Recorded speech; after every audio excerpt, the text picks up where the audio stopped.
Uh, Oke. Greetings, Bu Aziza.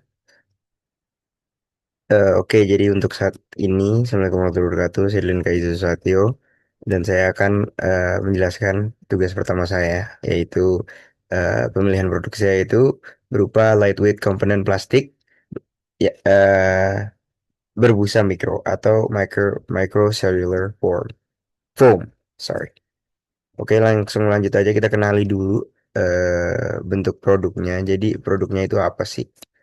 Nah, jadi pilihan produk saya itu microcellular form injection molding, di mana eh, melibatkan proses injection molding terhadap micro be- plastik berbusa mikro yang bisa dilihat bentuknya kayak di samping ini, di sebelah kiri.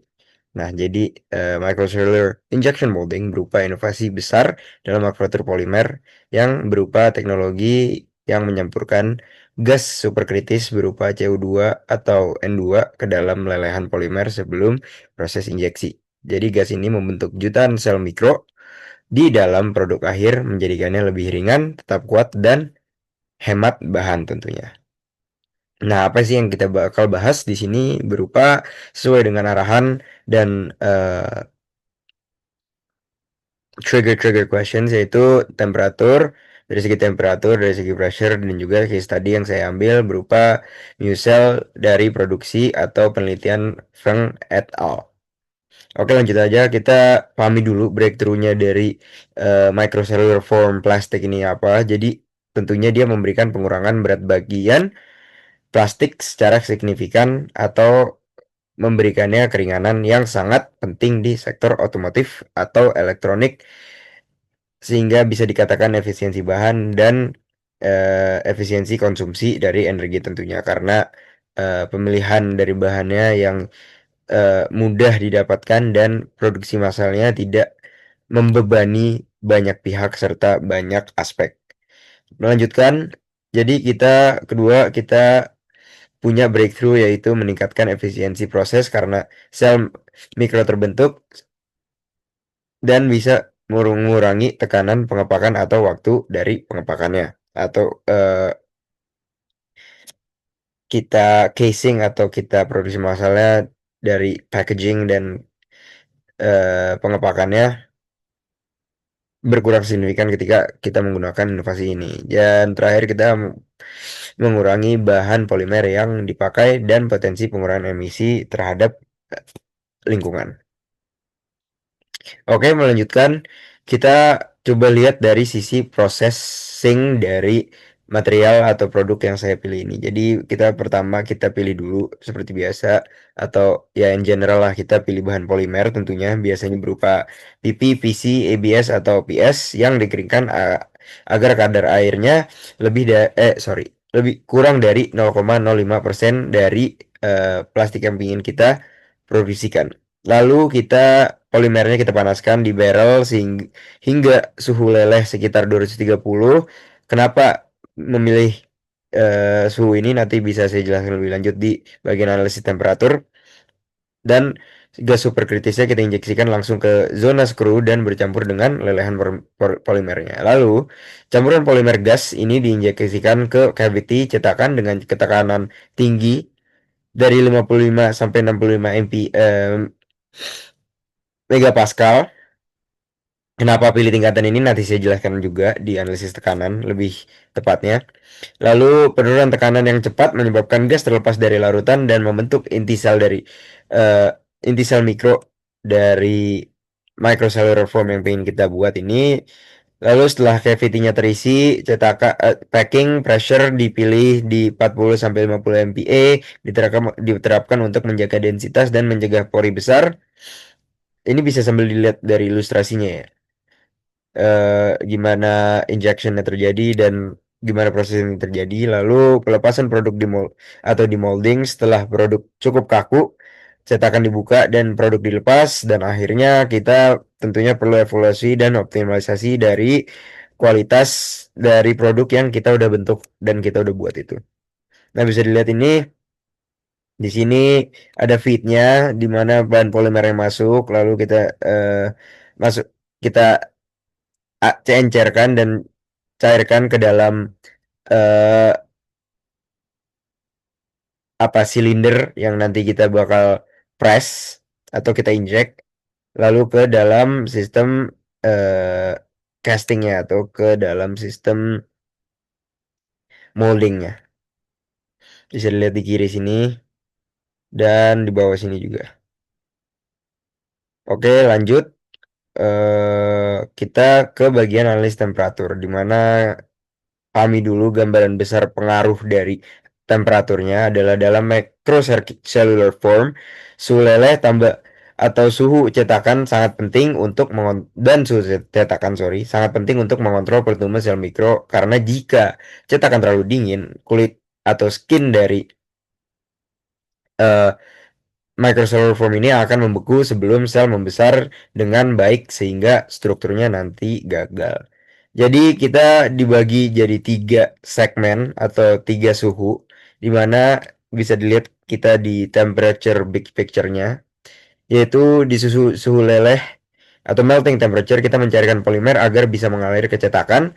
Lalu di suhu cetakan atau di mold temperature di mana dia mempengaruhi pendinginan dan permukaan produknya. Dan di terakhir yaitu suhu pendinginan di mana kita dapat menentukan waktu siklus dan kestabilan dimensi dari produk yang ingin kita buat. Bisa dilihat di sini di mana coolingnya take place dan gimana di tabel bawah pojok kanan bawah ini gimana standarnya biasanya dalam injeksi molecular foam ini take place di mana dia ngambil melt temperature-nya, mold temperature-nya dan lain sebagainya. Yang mana saya mengambil kesimpulan atau tingkat-tingkat ini di tabel yang warna hitam ini, di mana saya mengambil parameter dari yang sudah saya bilang temperature big picture, three big pictures, yaitu melt temperature, mold temperature, dan cooling temperature, di mana ketika terlalu rendah dari melt temperature-nya, maka materialnya tidak terlebur sempurna sehingga alirannya tidak merata. Kalau terlalu tinggi pun terjadinya degradasi polimer dan warnanya yang tidak sesuai yang kita inginkan. Sehingga optimalnya adalah diambil di 230 derajat Celcius. Dimana mau temperature-nya itu kita kalau terlalu rendah membeku terlalu cepat dan sel mikronya tidak terbentuk. Kalau terlalu tinggi itu permukaannya kasar, selnya terlalu besar sehingga saya ngambil optimalnya di 60 derajat Celcius sampai 80 derajat Celcius sih. Dan terakhirnya yaitu di cooling temperature-nya atau temperatur pendinginannya di 40 derajat Celcius dan 60 derajat Celcius. Dan kalau terlalu rendah, terjadi pendinginan yang lambat, siklus yang lama, dan kalau terlalu tinggi, pendinginannya terlalu cepat, dan terjadinya internal stress. Kita ambil case study-nya, yaitu penelitian Feng et al. Di mana peningkatan suhu cetakan dari 50 derajat Celcius ke 80 derajat Celcius membuat sel mikro lebih seragam dan kuat, namun di atas 100 derajat Celcius, sel membesar berlebihan dan permukaannya kasar. Practical strateginya kita menggunakan varioterm heating, kita pantau suhu secara real time, dan kita menggunakan barrel temperature. Lanjut untuk analisis tekanannya, gambaran besar pengaruhnya adalah tekanan disolusi gas, tekanan injeksi, dan tekanan eh, atau pressure drop di cavity sangat berpengaruh untuk pembentukan sel mikro. Jika drop tekanan terlalu lambat atau terlalu cepat, sel bisa terlalu besar atau tidak terbentuk secara merata. Nah, ini buat big picture dari pressure, di mana kita ambil big three juga, di mana injection pressure melibatkan pendorongan melt masuk ke cavity, packing pressure melibatkan penjagaan densitas dan pencegahan pori setelah cavity-nya terisi, dan terakhir yaitu back pressure di mana melibatkan penahanan skru saat plastisasi atau pengaturan kepadatan melt. Nah, pemilihan tingkatan atau nominal dari angka dari megapascal atau pressure yang saya pilih berupa yaitu pertama injection, ketika kita eh, menyalurkan polimer itu ke dalam cavity-nya, saya ambil di 55 sampai 65 MPa, di mana kalau seperti ini sehingga optimal dan semuanya berjalan dengan baik. Ketika terlalu rendah, cavity-nya tidak terisi penuh. Kalau terlalu tinggi, shear-nya tinggi, selnya rusak dan terjadi overpacking. Pada packing pressure stable di 40 sampai 50 megapascal sehingga ketika terlalu rendah susutnya terlalu tinggi, terjadi susut yang terlalu tinggi dan rongga udara yang terlibat banyak. Lalu ketika pressure terlalu tinggi melibatkan berat yang berlebih dan sel yang pecah. Dan terakhir kita lihat di back pressure yang saya pilih yaitu di 5 sampai 8 megapascal. Karena kalau terlalu rendah gasnya tidak terlalu sempurna, kalau terlalu tinggi juga sel rusak saat pencampuran. Bisa dilihat case tadi di sini adalah penelitian pada Musel, produksi Musel PP yang menunjukkan bahwa tekanan injeksi sekitar 60 megapascal menghasilkan berat produk turun sampai 25% tanpa kehilangan kekuatan mekaniknya. Tentunya itu sangat efisien dan jika di atas 70% sel tidak akan terbentuk karena gasnya tetap larut dalam melt.